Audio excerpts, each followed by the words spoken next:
ہیں کہ یہی کل ہے دنیا میں. نوجوان یہ سمجھتا ہے کہ ایک خوبصورت لڑکی مل جائے پوری زندگی ہے. دیکھو اسی پر تو شعر و شاعری کرتا ہے, اسی پر تو پوری محبت کے نغمے گاتا ہے. اسے معلوم نہیں کتنے دن کی عائش ہے. اور کچھ لوگ یہ سمجھتے ہیں کہ مال, گاڑی, کار, بنگلہ ہو جائے یہی سب کچھ ہے.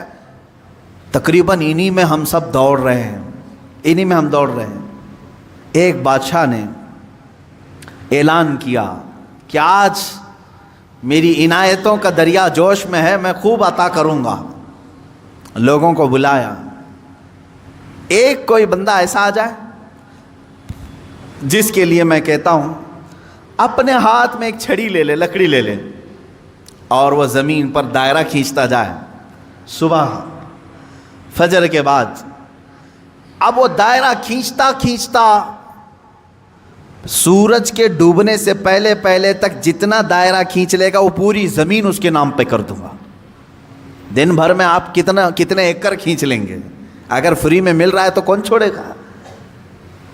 دائرہ کھینچنے کے لیے کہا کہ جو لکیر سے سرکل بنا لے, جتنا بنا لے گا, لیکن ٹائم ہے سورج ڈوبنے سے پہلے پہلے تک. اس میں سے ایک وزیر یا ایک سپاہی آگے آیا اور اس نے اپنے ہاتھ میں چھڑی لے لی. بادشاہ سلامت مجھے اجازت دے دے. اور بادشاہ نے کہا کہ اگر سورج ڈوب گیا تو پھر ایک بالشت زمین بھی نہیں دی جائے گی, یعنی 1 فٹ زمین بھی نہیں دی جائے گی. ہاں, سورج ڈوبنے سے پہلے پہلے تک یہاں پر دائرہ مکمل کر. اب وہ نکلا چھڑی لے کر کے, لکیر کھینچتے کھینچتے. اسے بہت بڑی زمین چاہیے تھی, اتنی بڑی کہ اس سلطنت میں کسی کی نہ ہو. جب فری میں مل رہی ہے, کھینچتا کھینچتا وہ گیا, کافی دور تک چلا گیا. دوپہر ہو گئی, تھک گیا, کچھ دوڑا کچھ چلا. اب جب دوپہر ہو کر سورج ڈھلنے لگا تو اس نے سوچا واپس ہو جاتے, چونکہ جہاں سے میں دائرہ کھینچا ہوں وہاں تک لا کر کے لکیر کو ملانا ہے, اتنی زمین میرے نام پہ. اب واپس ہوا. اب یہ کتنے کلومیٹر کی زمین گھیرا تھا واللہ عالم. دوڑا تھا اس نے صبح سے لے کر دوپہر تک, نہ کھانا ہے نہ پانی ہے, دوڑ رہا تھا. دوڑتے دوڑتے سورج پیلا ہو گیا, عصر کا وقت آ گیا. اب اس نے دیکھا کہ بادشاہ کا محل اور سپاہی سب قریب نظر آ رہے ہیں. دل میں ٹھنڈک ہو گئی, میں پہنچ جاؤں گا. سورج کے ڈوبنے سے پہلے پہلے میرے بگننگ پوائنٹ جو ہے, جہاں سے سٹارٹ ہوا تو وہاں تک پہنچنا ہے مجھے. لیکن تھک گیا تھا, اعضا جواب دے رہے تھے, نڈھال ہو گیا. شاید آدھا کلومیٹر یا 1 کلومیٹر باقی رہ گیا ہوگا, چلنے کی سکت نہیں رہی.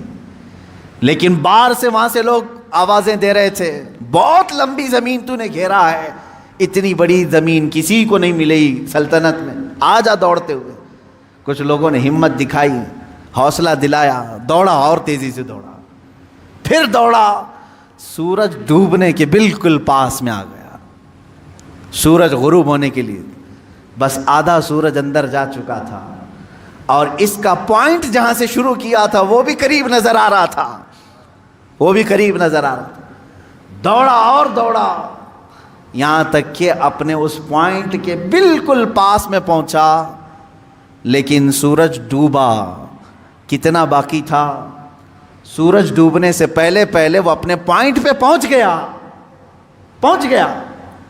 اس طرح کہ پیر اس کے ایک طرف, ہاتھ اس کے اس طرف, سو کر کے اس نے اپنی لکڑی آگے کی, پوائنٹ پر پہنچ گیا. اس کے بعد سورج ڈوب گیا. اب اس کی ہو گئی زمین, جتنا صبح سے لے کر دوڑا تھا اس کی ہو گئی زمین. لیکن جب قریب میں آئے, اٹھانے کی کوشش کی تو اس کا انتقال ہو چکا تھا. دن بھر ایسا دوڑا تھا کہ روح نکل گئی, اسی طرح پڑا تھا. اس کے پیر اور اس کے ہاتھ, اس کا ہاتھ کی موجود لکڑی اس پوائنٹ تک پہنچی ہوئی تھی, اور وہ وہاں مرا ہوا پڑا تھا, روح نکل چکی تھی.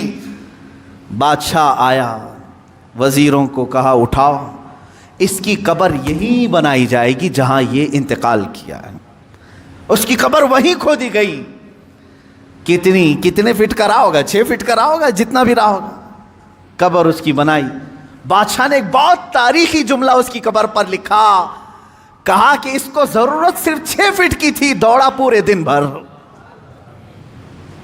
اس کو اتنی ضرورت تھی اور دوڑا اتنا کہ اپنی موت کے منہ میں چلا گیا، موت کے منہ میں چلا گیا۔ یہی ہماری زندگی ہے آج، تقریباً اسی کی طرح ہم بھی کر رہے ہیں، اتنا دوڑ رہے ہیں پتہ ہی نہیں چلتا کہ کہاں موت آ گئی۔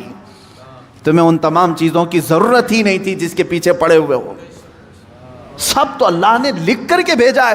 ارے میاں تم اپنی ماں کے پیٹ میں 100 دن کے نہیں تھے، تب اللہ نے فرشتوں کو بھیج کر کے لکھوا دیا، اسے اتنا رزق لکھ دو، اسے اتنے اولاد لکھ دو، اسے اتنی خوشبختیاں لکھ دو، سب لکھا جا چکا ہے۔ جو ملنا ہے اس پر ہم پوری زندگی کیوں داؤ پر لگائیں؟ ہمیں تو اس مولا کو راضی کرنے کے لیے زندگی خرچ کرنی چاہیے۔